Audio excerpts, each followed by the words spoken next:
Hello folks, welcome back. In this tutorial we're going to look at mask modes in After Effects. Now to get us started I've drawn two masks here, a blue rectangular mask and a red circular mask. On mask 2 I'm going to click here and look at the mask drop down menu. We've got Add, Subtract, Intersect, Lighten, Darken and Difference. Let's start with Subtract. If I click on it, it subtracts the mask and also a portion of the blue rectangle. If I put it on intersect, it subtracts both masks but leaves the portion where they overlap, and difference reverses that process. It leaves the masks but cuts out the portions where they overlap. The other modes though are the ones that you probably would use the least. Lighten and Darken tend to come up less, but it's probably worth having a little run through them anyway. I'm going to go on Lighten mode, and I've got three circles here. Before I explain it, it's probably worth noting that the Lighten and Darken modes will only have an effect on masks where you've adjusted the opacity. You've taken the opacity down a little bit. So as an example, I've got on mask 1 an opacity of 80, on mask 2 an opacity of 60, and on mask 3 an opacity of 40. All of the masks, as you can see, are on Add, like so. But we've got a bit of a problem here. If you actually, I'm just going to zoom in a little bit to give you a better idea of it. Where they overlap, which is this sort of bit in the middle here, this sort of middle section, that's actually pretty much gone up to 100% opaqueness. It's completely solid, complete density. We actually can't see through it. And that actually will happen if you're trying to overlap masks and you've taken the opacity down of them. If you leave them on Add, some parts will go complete opaque or complete density. You won't be able to see through them. And this is where Lighten can come in handy. I'm going to put mask 2 on Lighten and mask 3 on Lighten as well.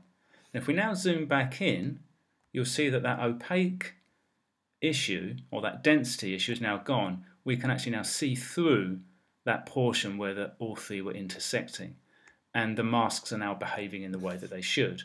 This one here, in fact, let me just zoom back on it a little bit more just to give you an idea.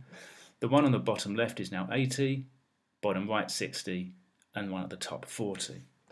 So Lighten just helps you solve some problems where masks might be overlapping and you've adjusted the opacity of them. And a similar thing happens with the Darken mode. I'm just going to show you here. It sort of reverses that process.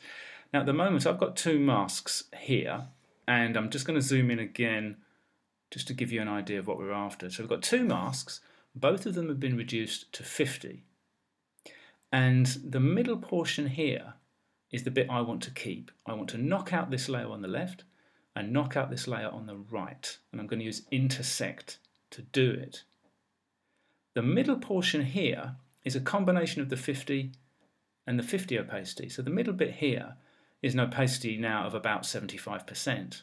When I intersect, I want to knock out this one on the right. Oops, sorry.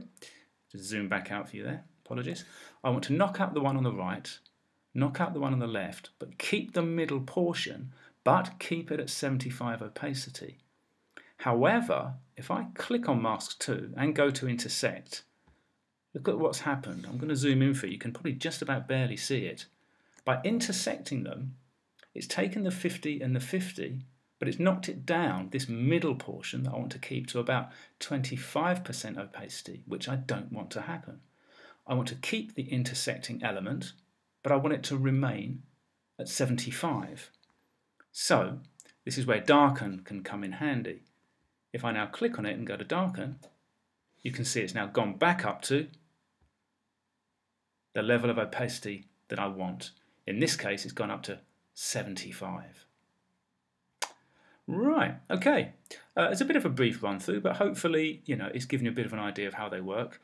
I'm going to be honest with you, the sort of Darken and Lighten ones will come up less often, and it's probably only really if you're adjusting opacity or masks that you're going to need to use them. But it's really probably these ones here, let me just come off that, which is subtract, difference and intersect. They're the ones that you'll probably end up playing with the most. But as ever with After Effects, the key is to play, muck around with them, adjust the opacity, intersect them, put multiple masks on, and eventually you'll get a sense for how they work. Okay folks, hope you found that useful. See you in the next tutorial.